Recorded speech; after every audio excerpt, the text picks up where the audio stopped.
Hi friends, ಎಲ್ಲರಿಗೂ ಮತ್ತೊಂದು ವಿಡಿಯೋಗೆ ಸ್ವಾಗತ. ನಾನು ನಿಮ್ಮ ಪ್ರೀತಿಯ ಮಹೇಶ್ DSP. ವಾಸದತ್ತ ಫ್ಯಾಕ್ಟ್ರಿ ಇತ್ತು, ಈಗ ಅಲ್ಟ್ರಾಟೆಕ್ ಆಗ್ಯದ ಫ್ಯಾಕ್ಟ್ರಿ.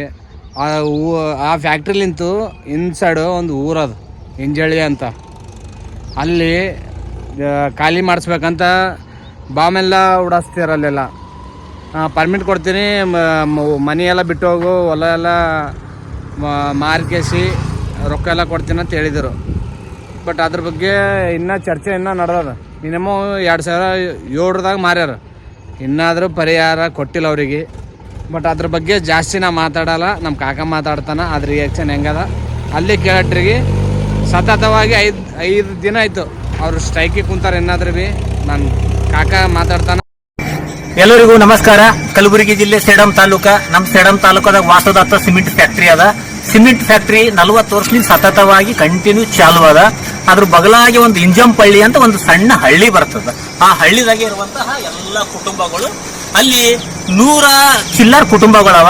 50 ಮಂದಿಗೆ ಆಲ್ರೆಡಿ ಅವ್ರಿಗೆ ಏನು ಪರಿಹಾರ ಕೊಡಬೇಕು ಕೊಟ್ಟಾರ. ಇನ್ನು 51 ಜನ ಕುಟುಂಬಕ್ಕೂ ಪರಿಹಾರ ಕೊಡ್ತೀನಿ ಅಂದಿದ್ರು ವಾಸದತ್ತ ಸಿಮೆಂಟ್ ಫ್ಯಾಕ್ಟ್ರಿ ಅವರು. ಅದು ಏನಪ್ಪಾ ಅಂತಂದ್ರು, ಪರ್ಮಿಟ್ ಒಂದು ಕುಟುಂಬಕ್ಕೆ 1 ನೌಕರಿ ಕೊಡ್ತೀನಿ ಅಂತ ಇವರಿಗೆ ಅಗ್ರಿಮೆಂಟ್ ಮೂಲಕ ಮಾಡಿ ಕೇಸಿ ಕೊಟ್ಟಾರ. ಕೊಟ್ಟು ಬಹಳ ವರ್ಷ ಆದ್ರೂ ಅದ್ರ ಬಗ್ಗೆ ಅವ್ರ ದನಿನೇ ಎತ್ತಲಾಗ್ಯಾರ. ಈಗ ಮೊದಲೇನು ವಾಸದತ್ತ ಇತ್ತಲ್ಲ, ಈಗ ಅಲ್ಟ್ರಾಟೆಕ್ ಆಗ್ಯಾರ. ಅವ್ರು ಬಂದು ನಮಗಿದು ಗೊತ್ತಿಲ್ಲ ಹಂಗ ಹಿಂಗೂ ಅಲ್ಲತ್ತಾರ. ನೋಡ್ರಿ, ಒಂದು ಊರು, ಆ ಊರೇ ಖಾಲಿ ಮಾಡಿ ಎಲ್ಲರೂ ಹೋಗ್ಯಾರ. ಅಲ್ಲಿ ಊರಂತಂದ್ರೆ ಎಲ್ಲರೂ ಇದ್ದಿರ್ತಾರ, ಅವ್ರು ಖಾಲಿ ಮಾಡಿ ಹೋಗ್ಬಿಟ್ಟಾರ. ಈಗ ಇಷ್ಟು ಕುಟುಂಬಗಳಿಗೆ ಒಂದೊಂದು ಮನೆಗೆ ಒಂದೊಂದು ಪರ್ಮಿಟ್ ಜಾಬ್ ಕೊಟ್ಟಂದ್ರೆ ಅವ್ರ ಕುಟುಂಬಗಳು ನಡೀತಾವ. ಅದ್ರ ಸಲುವಾಗಿ ಅವರು ಹೋರಾಟ ಮಾಡ್ಲತ್ತಾರ. ಇವತ್ತಿಗೆ ಸತತವಾಗಿ 5 ದಿನ ಹೋರಾಟ ಆಯ್ತು. 5 ದಿನ ಹೋರಾಟದಲ್ಲಿ 9 ಮಂದಿ ಬೇವಾಸನ ಆಗ್ಯಾರ. ಮತ್ತೆ ಹಾಸ್ಪಿಟಲ್ ಕರ್ಕೊಂಡು ಅವ್ರಿಗೆ ಟ್ರೀಟ್ಮೆಂಟ್ ಮಾಡ್ಯಾರ. BP ಹೆಚ್ಚಿಗೆ ಆಗೋದು, ಕಡಿಮೆ ಆಗೋದು ಎಲ್ಲರಿಗೂ ಗೊತ್ತು. ಕಲಬುರಗಿ ಜಿಲ್ಲೆದಾಗ ಎಷ್ಟು ಬಿಸಿಲು ಇರ್ತದಂತ. ಅದ್ರಾಗ ಒಂದು ಆಯಿಗೂ ಬೇವಾಸ ಆಗಿದಾಳಂತ. ನೋಡೋಣ ಬರೀ, ಕೇಳೋಣ. ಆಯಿ ಎಷ್ಟು ವರ್ಷ ನಿನಗ? ಎಷ್ಟು ವರ್ಷ ಆಯಿ? ಆಯಿಗೆ ನೋಡ್ರಿ 80-85 ವರ್ಷ ವಯಸ್ಸಾವ. ನಿನ್ನೆ ಫುಲ್ ಬೇವಾಸ ಆಗಿದಾಳಂತ. ಸರ್ಕಾರ ದವಾಖಾನಿ ಕರ್ಕೊಂಡ್ ಹೋಗ್ಯಾರ. ನೋಡ್ರಿ, ಇಡೀ ಸೇಡಂ ತಾಲೂಕದಾಗ ಸಂಬಂಧಪಟ್ಟ ಅಧಿಕಾರಿಗಳಿದ್ದೀರಿ, MLAಗಳಿದ್ದೀರಿ, ಜಿಲ್ಲಾ ಪಂಚಾಯತ್ನಾಗ ಗೆದ್ದೋರಿದ್ದೀರಿ. ಈ ಫ್ಯಾಕ್ಟ್ರಿಗೆ ಸಂಬಂಧ ಬಂದಿರ್ತಾರಲ್ಲ, ಯೂನಿಯನ್ ಲೀಡರ್ ಅಂತ ಇರ್ತಾರ, ಅವ್ರನ್ನೂ ಇರ್ತಾರ. ತಹಸೀಲ್ದಾರ್ ಆಗ್ಲಿ, AC ಆಗ್ಲಿ, PSI ಆಗ್ಲಿ, ಸರ್ಕಲ್ ಆಗ್ಲಿ, ಮತ್ತ ಫ್ಯಾಕ್ಟ್ರಿದಾಗಿರೋರು ಏನು ಮೇನ್ ಅಧಿಕಾರಿಗಳು ಇರ್ತಾರಲ್ಲ, ಇವ್ರು ಎಲ್ಲರಿಗೂ ಏನು ಸಮಸ್ಯೆ ಬಗೆಹರಿಸ್ಬೇಕಲ್ಲ, ಅವ್ರೆಲ್ಲರಿಗೂ ನಿಮ್ಗೇನು ಕಾಣಲಾಗ್ಯಾವ ಏನ? ನೋಡ್ರಿ, ಇವ್ರೆಲ್ಲರೂ ಬಡವರ. ಇವ್ರು ಏನು ನಿಮ್ಮ ಆಸ್ತಿ ಕೇಳತ್ತಿಲ್ಲ, ನಿಮ್ಮ ಅಂತಸ್ತು ಕೇಳತ್ತಿಲ್ಲ. ಇವ್ರು ಎಲ್ಲಿದ್ದೀರಲ್ಲ ಅಲ್ಲಿ ಮೂಲ ನಿವಾಸಿ ಆಗಿದ್ರು.